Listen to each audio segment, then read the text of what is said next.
Many of you may already know that the Labour government recently introduced an inheritance tax on farms worth more than £1 million. British farmers are still protesting this policy, and many have signed a petition calling for inheritance tax relief for working farms. Most recently, Westminster Hall held a discussion on this policy, during which some MPs asked the Labour MP important questions. Unfortunately, he did not answer those questions and instead accused them of playing a political game. In today's video, we will watch this exchange while also covering the latest news from across the country. But first, hit the like button and subscribe to the channel for more British content. Have a watch of this. If we take it that the government is trying to address the large tax avoiders, the Dysons and people with billionaires who are investing to avoid this, and you want to protect real farmers, it's perfectly possible for the HMRC to do so. Farmers are not on PAYE. They all make submissions every year on the amount of time and work and effort and money they make from farming. Wouldn't it be possible to give an unlimited exemption to people who are real farmers based on their HMRC submissions? Thank the honourable gentleman for his intervention. There'll be something I'll be covering on in my speech later on. I'm very grateful for the honourable member giving away, and listening is really important. And the things that I've heard from my farmers is they're either caught up between, is this a mistake or is this done on purpose? Did the government mistakenly realise it was going to bring all these family farmers into this inheritance tax and agricultural change? Or, worse still, was it planned all along and is a way of getting the land towards housing and some of the net zero targets? Either could be true. Does he have a preference over which one it is? Because I think farmers want to know, was it a mistake and should it be rectified? Or is this an ideal policy driven by the government? With respect to the Honourable Gentleman, I'm just confused by his argument, because he's talking about the scope, which is the crux of this issue. What is the scope of this tax? Now, he voted in favour of not changing it. He was quoted in the Eastern Daily Press as saying that it would not hit proper farming families.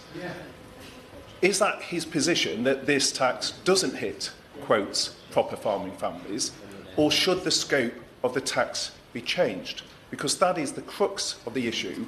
And with respect to the argument he set out, I don't know what his position is, other than he voted not to change it. Try and bring his remarks soon to a close. Let others in, please. Thank you. Just a quick reply to that. At the start of my speech, I said the problem has been this has been turned into a political football and undermining the ability for us to actually, in clear-minded ways, speak about options and opportunities. And it's really sad that the fact that I can see a shadow minister on the opposite side, who I know worked very hard on this, and that I've been able to work with him cross-party, but at the same time, the shadow Secretary of State does not want to work in a manner that could get the best outcome for our farmers, and that's very sad. Anyway, let me know your thoughts in the comments below.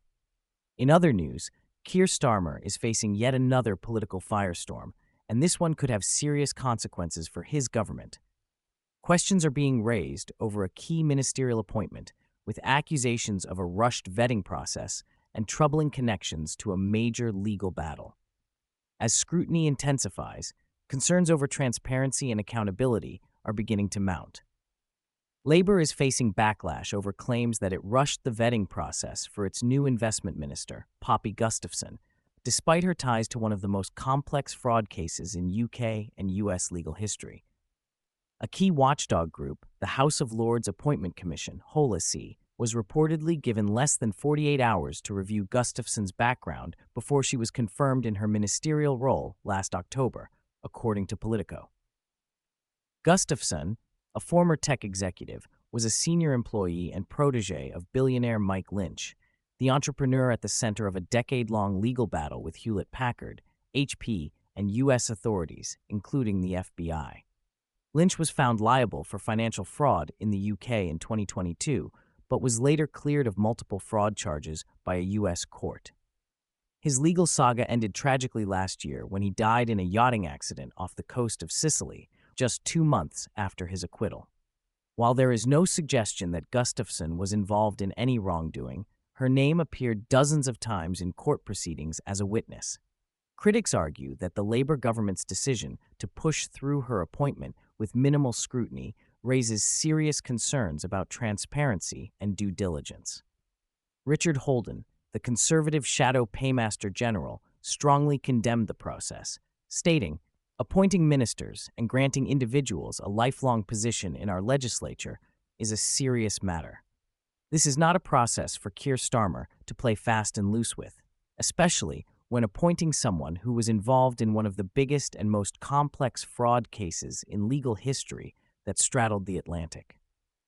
The controversy has reignited broader concerns over Labour's ministerial appointments and vetting standards, with critics questioning whether political expediency is being prioritized over proper oversight. A government spokesperson defended the appointment, insisting that all processes were followed for the appointment of the investment minister, and that the list of ministers' interests will be published as part of this. Despite this assurance, the speed of Gustafson's vetting has left many wondering whether Labour is cutting corners when it comes to ensuring accountability in high-level government appointments. What are your thoughts on what we discussed in today's video? Let me know down in the comments section, and make sure to drop a like on this video and subscribe to the channel for more British content.